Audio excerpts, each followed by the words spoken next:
Depuis peu, nous avons la possibilité d'intégrer un lien Meet dans l'entête du flux d'un cours Classroom. C'est pratique et cela sécurise l'accès à une classe virtuelle en visioconférence. Cette vidéo décrit comment faire. C'est très simple et tout se passe dans les paramètres du cours. Dans la section Générale, on a accès à un nouveau paramètre Meet que l'on peut activer. Attention, pour que ce paramètre soit présent, il faut que l'administrateur G Suite de l'établissement ait activé le service Meet, sinon il faudra le contacter pour lui demander cette activation.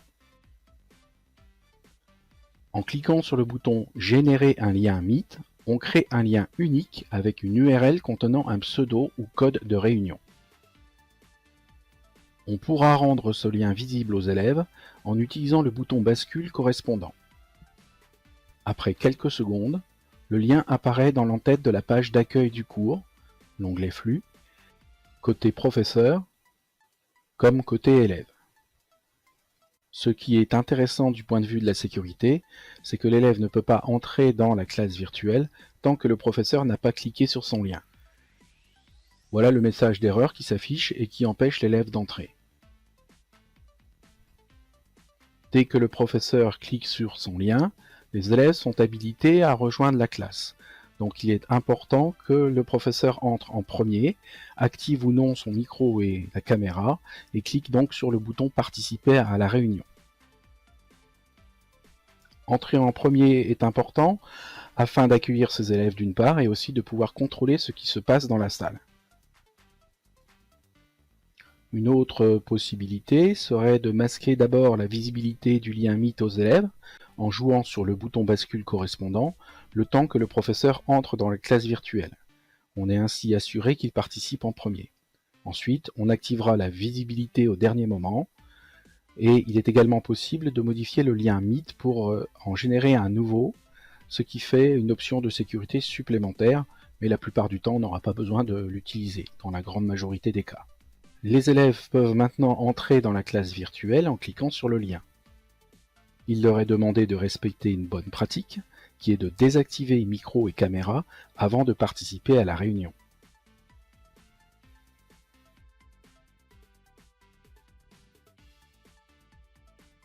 La sécurité par code ou pseudo de réunion permet d'empêcher une personne extérieure d'accéder à la classe virtuelle. Et cela même si un élève partage le lien contenant le code de la classe virtuelle.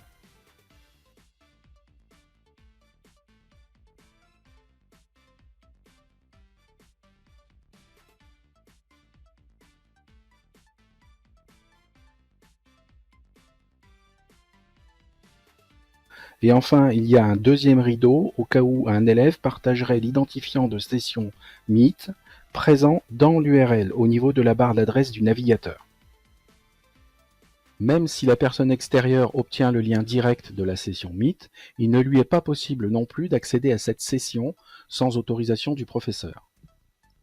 Une fenêtre de demande de participation externe s'affiche, uniquement sur l'interface professeur, qui peut alors contrôler l'accès à sa classe virtuelle.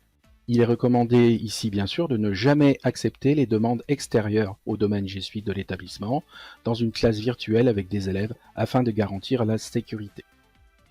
Là, c'est une demande effectuée par une personne qui n'utilise aucun compte Google, donc on n'a pas d'identification.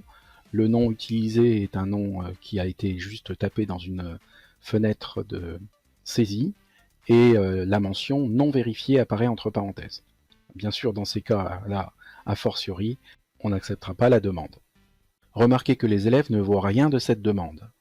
La sécurité est donc assurée si on refuse systématiquement les demandes d'accès hors du domaine G Suite de l'établissement.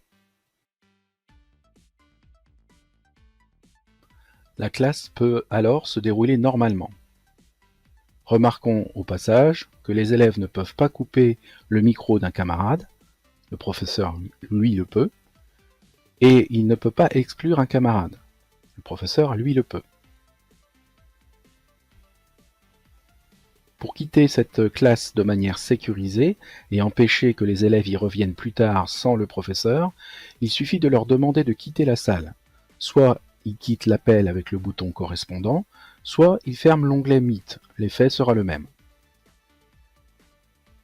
Le professeur attend alors que tous ses élèves soient partis, puis il quitte lui-même la réunion.